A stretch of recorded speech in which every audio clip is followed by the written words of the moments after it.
How you do, folks? It's Rusty. I'm a reseller. I buy and sell stuff to make a buck. Recently, I bought a lot of vintage paper ephemera, and I found oodles of treasures that I want to show you today.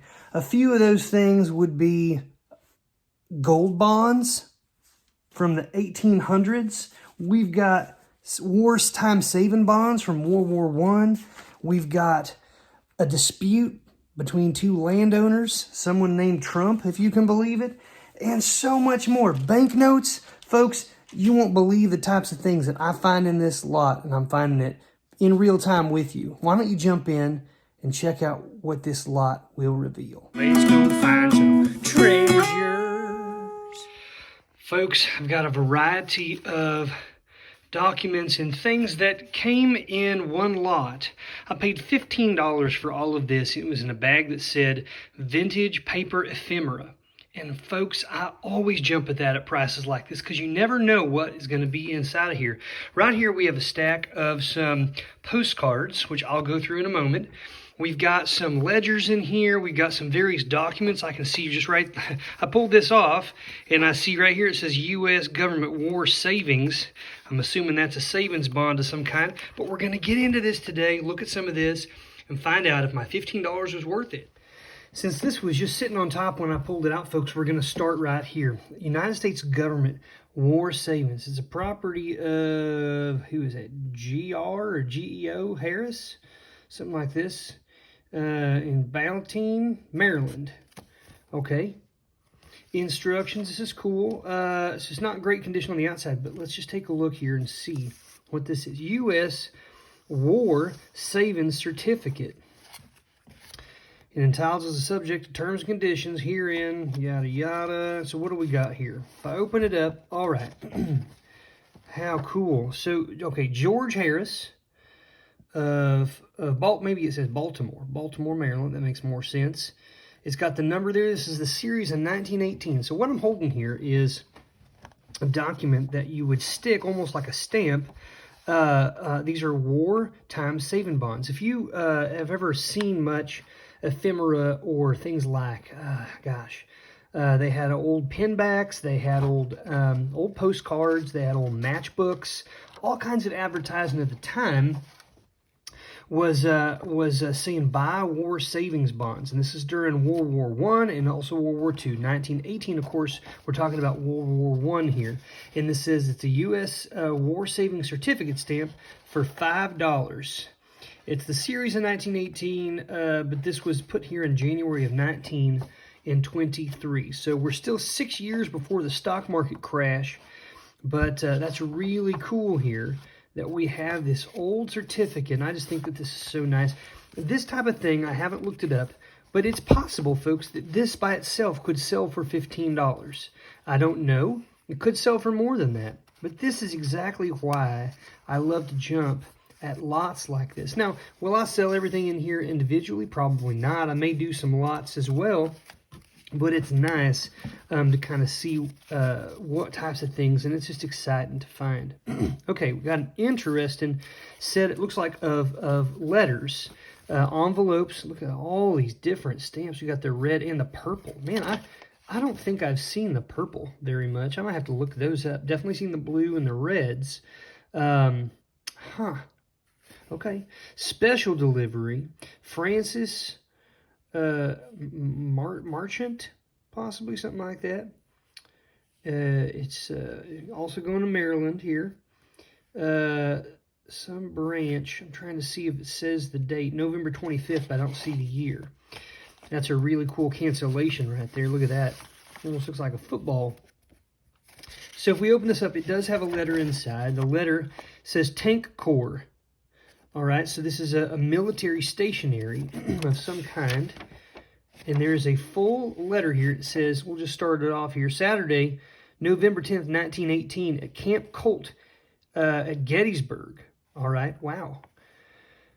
Dear Francis, you know I'm in Lord Buck, our barracks in quarantine for the, what is that, McCastles?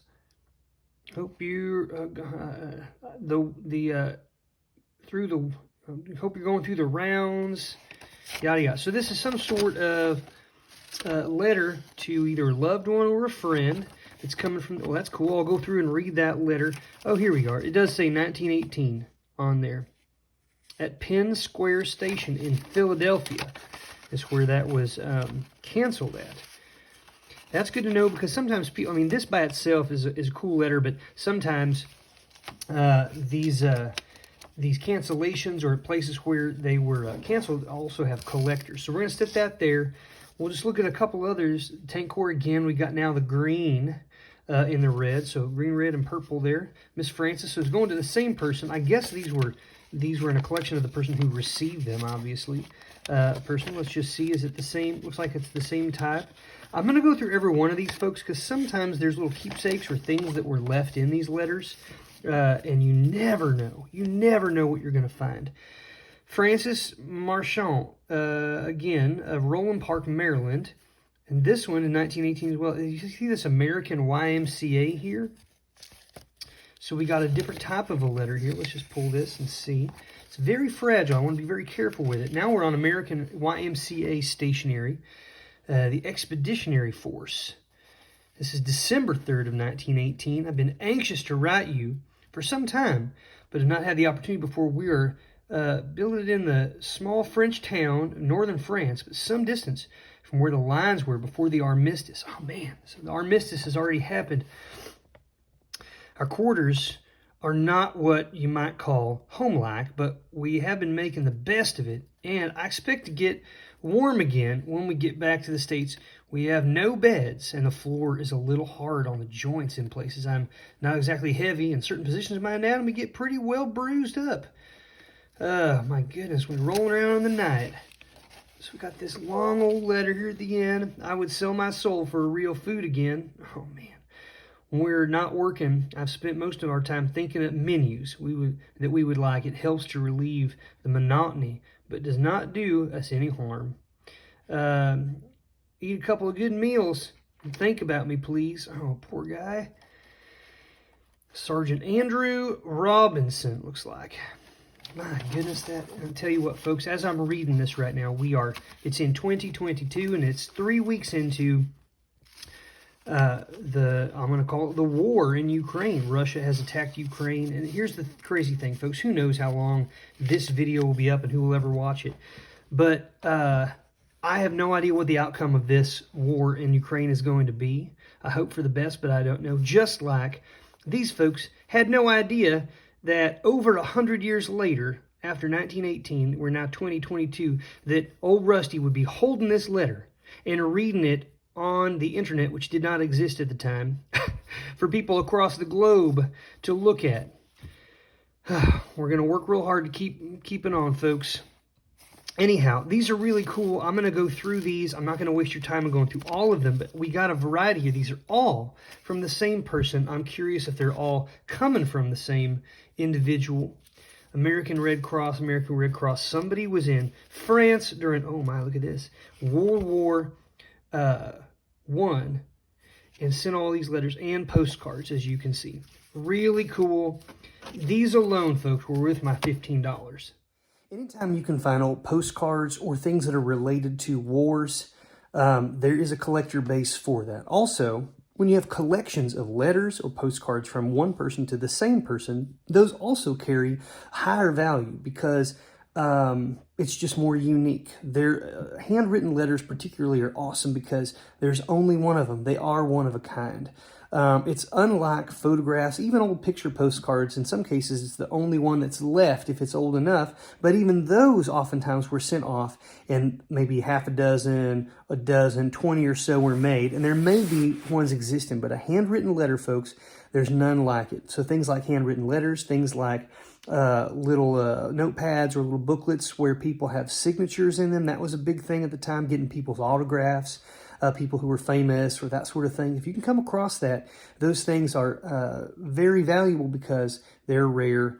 Maybe you'll be the only one that has that anymore.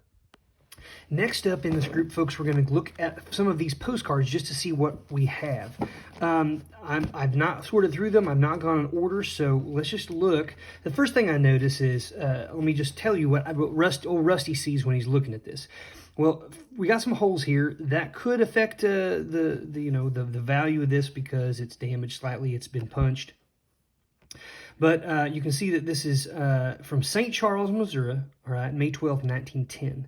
I know that this is somewhat valuable because you've got these interesting pre-posted stamps on here. It's not actually a stamp you stick on, it's pre-posted.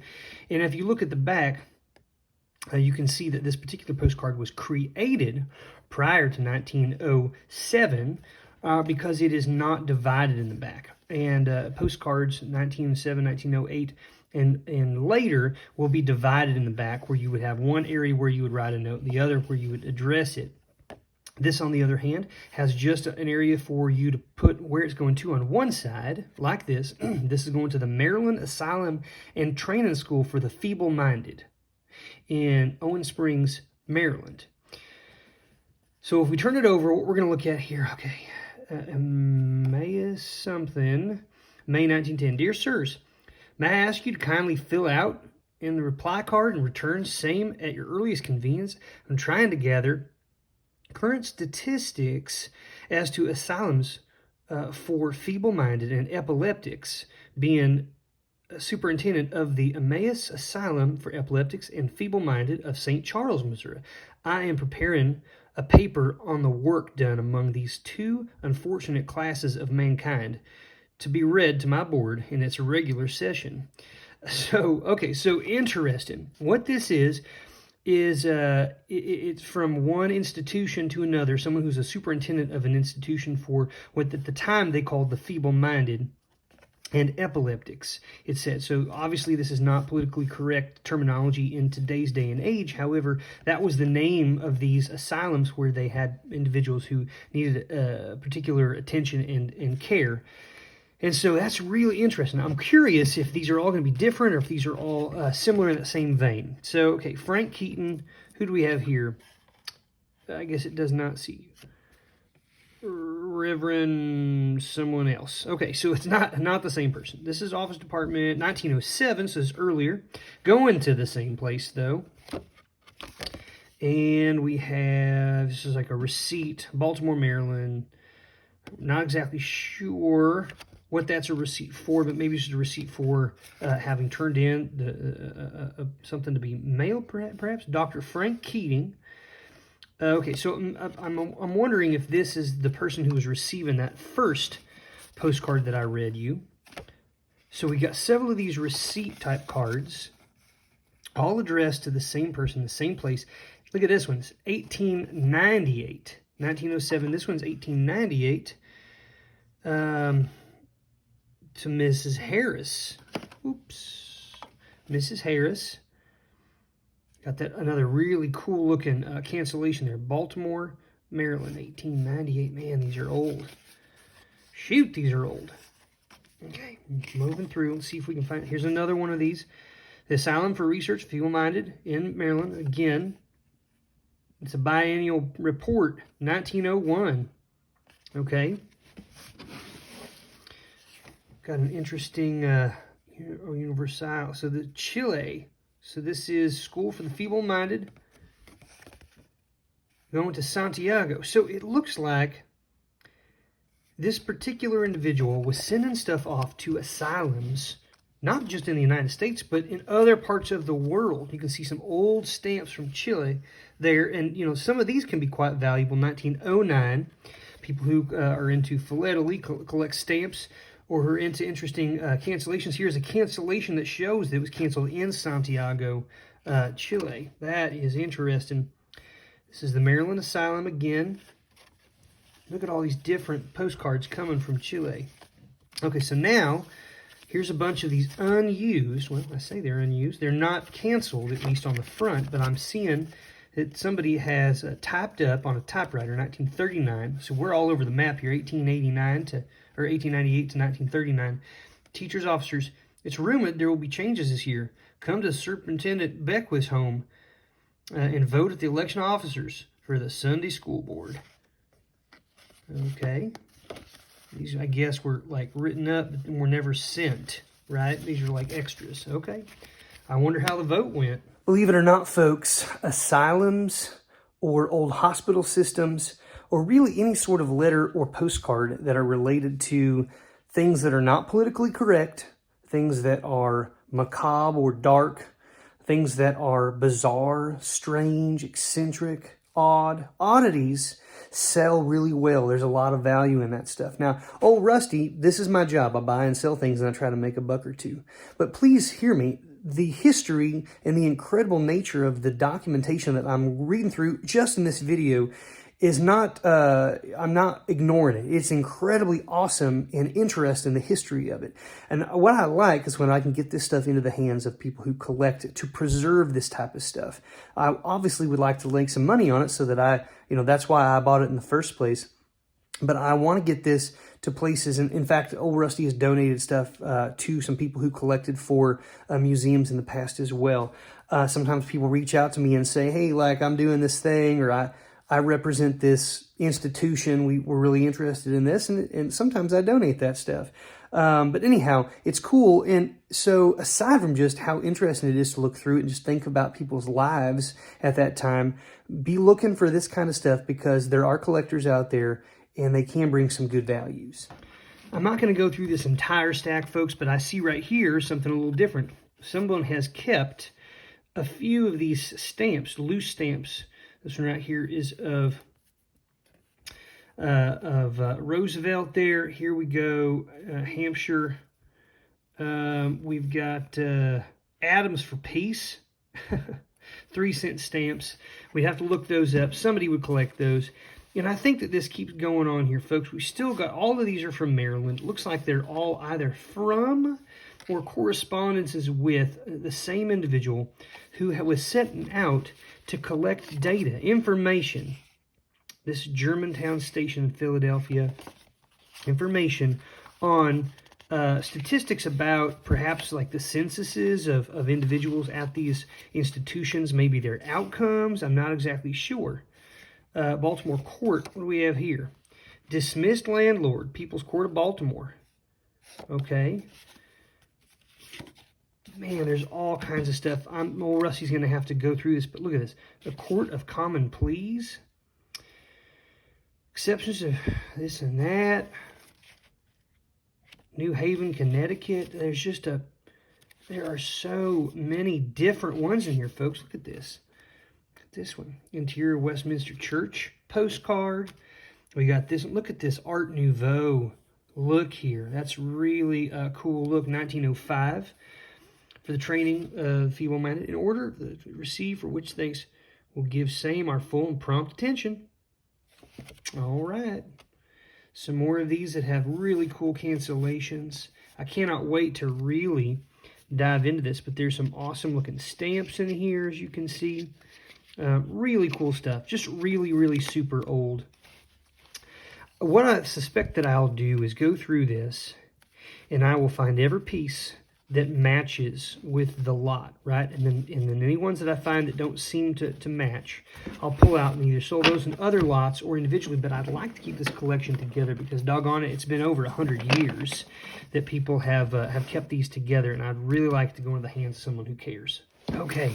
The next little portion off of this stack, folks, we're going to go through. This is not letters, as far as I know, and this is not postcards, it doesn't look like. It looks like other types of documents. I do not know what they are, but let's get into it here. So, okay, collectors. So if I open this whole thing up here, whew, this is from, is it stapled? It is. Okay.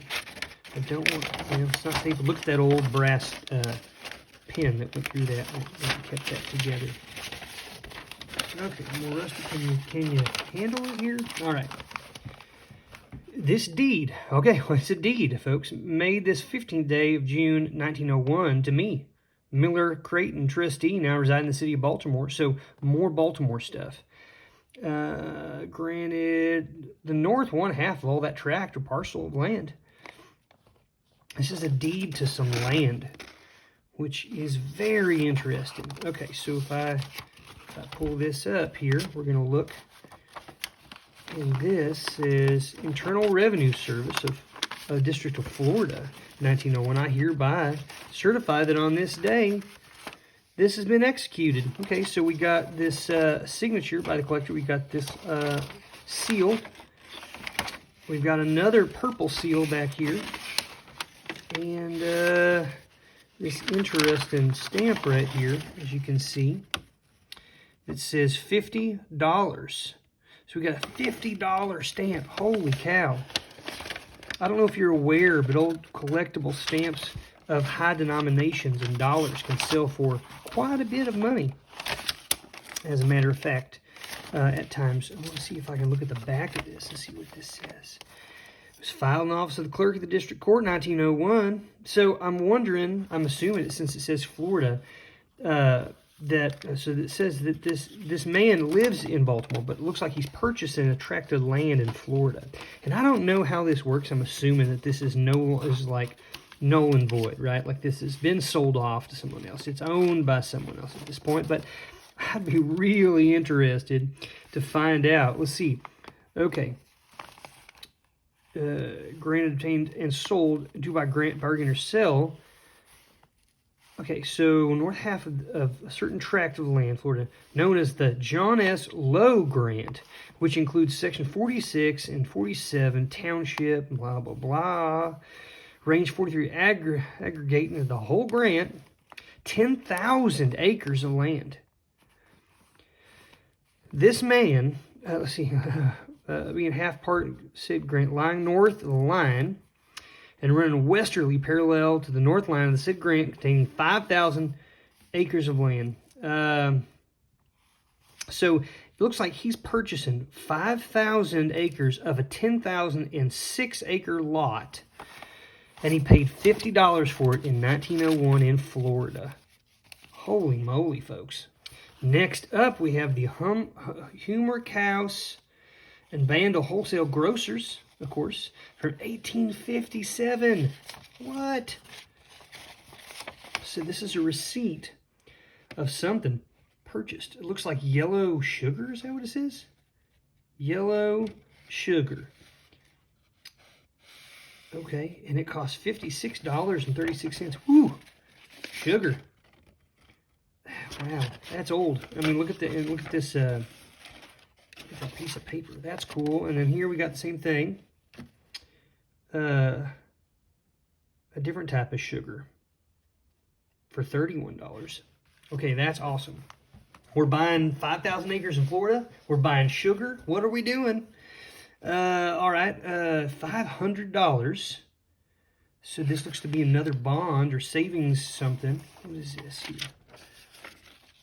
The Hopkins Place Savings Bank. This has got 14, oh, look at this. Okay, again, Maryland Asylum and Training School for the Feeble-Minded. So this is all connected, folks. How interesting. Book number 2651. We got a 2-cent stamp here. Very interesting. Okay, $14. It's been paid by a savings bank. And then if I open this puppy up, oh wow, this is a large document. Oh, this is cool, but it's fragile, folks. I got to be very careful here. Okay.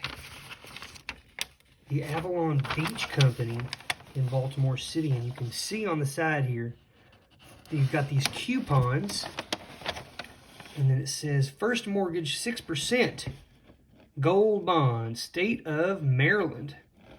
So this is a $500 bond, gold bond, it looks like,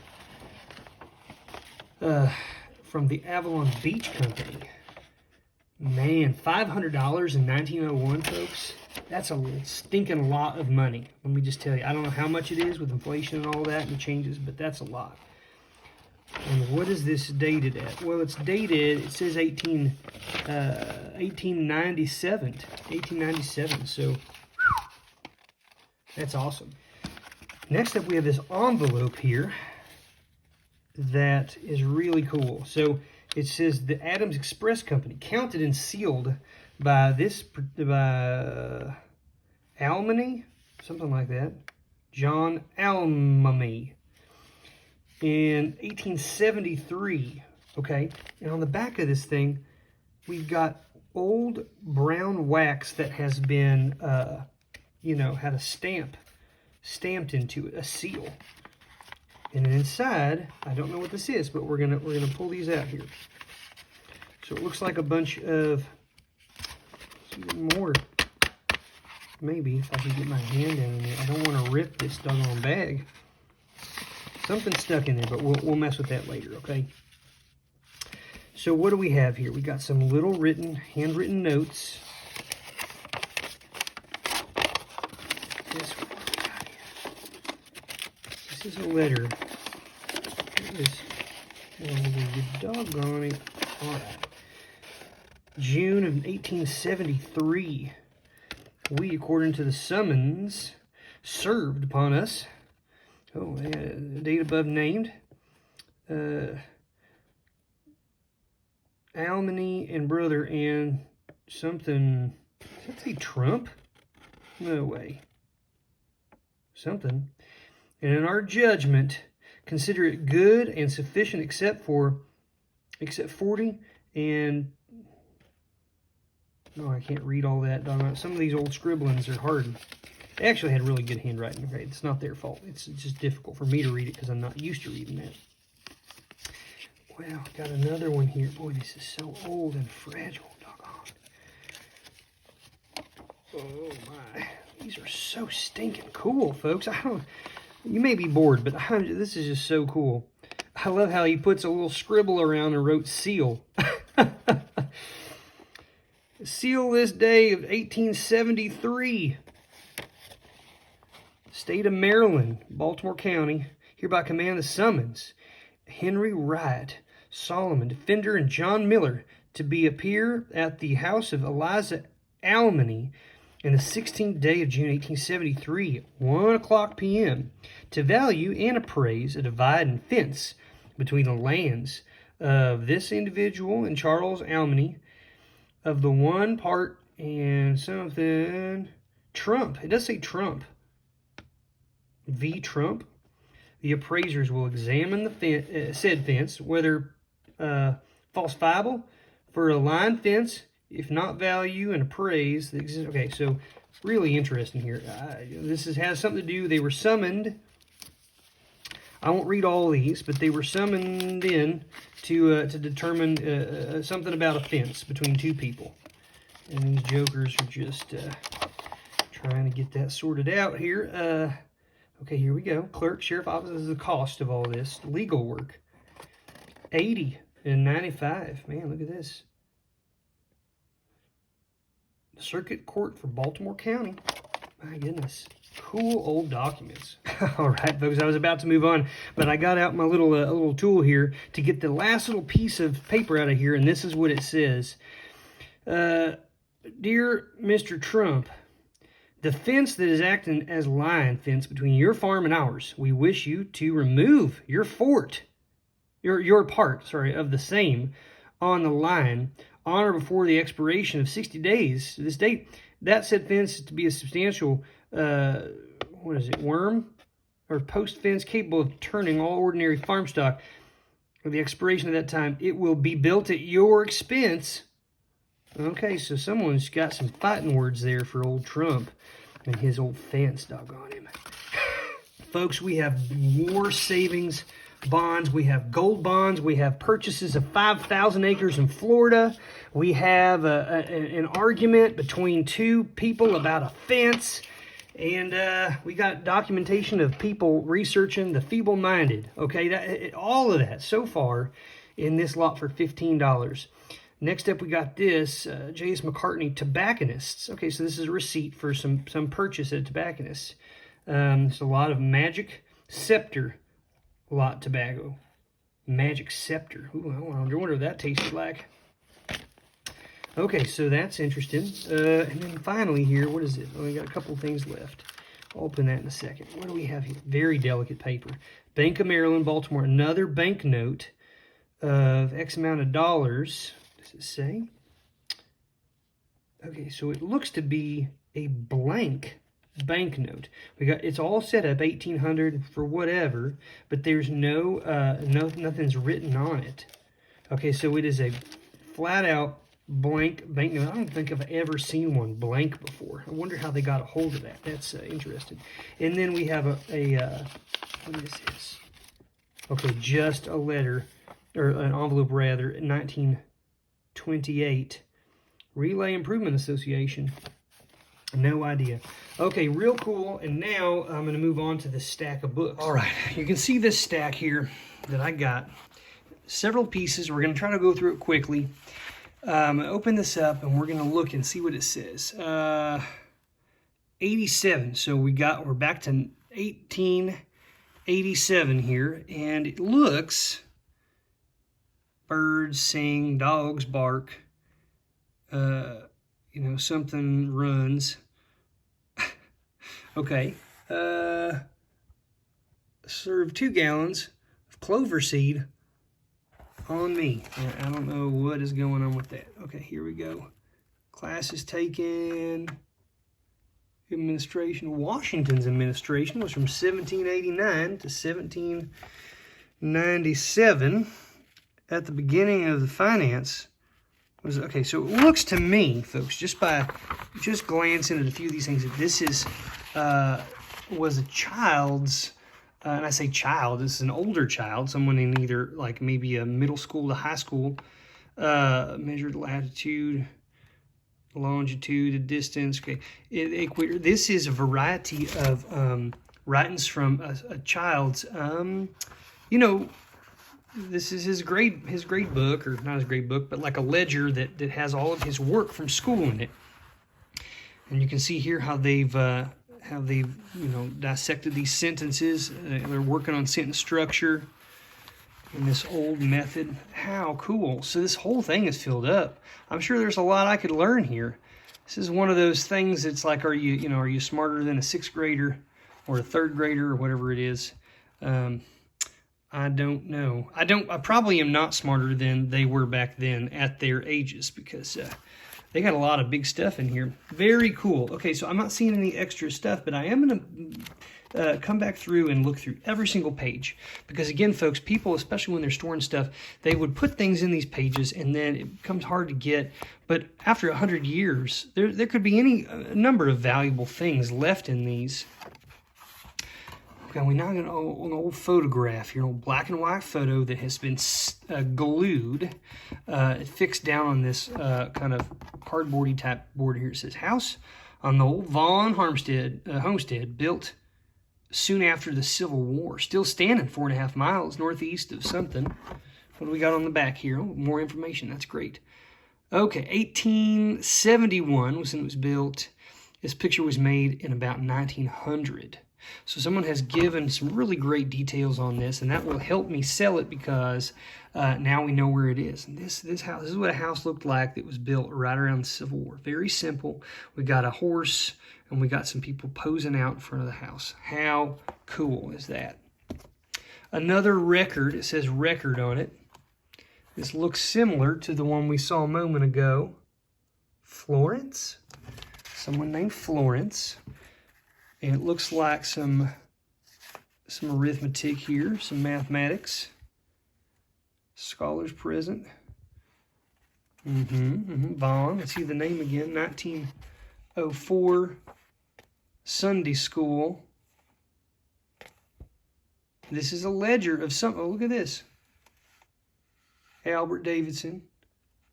Who was present, who was not? Maybe this belonged to a teacher, folks. These are the children that were present on those days. How cool. Last couple here.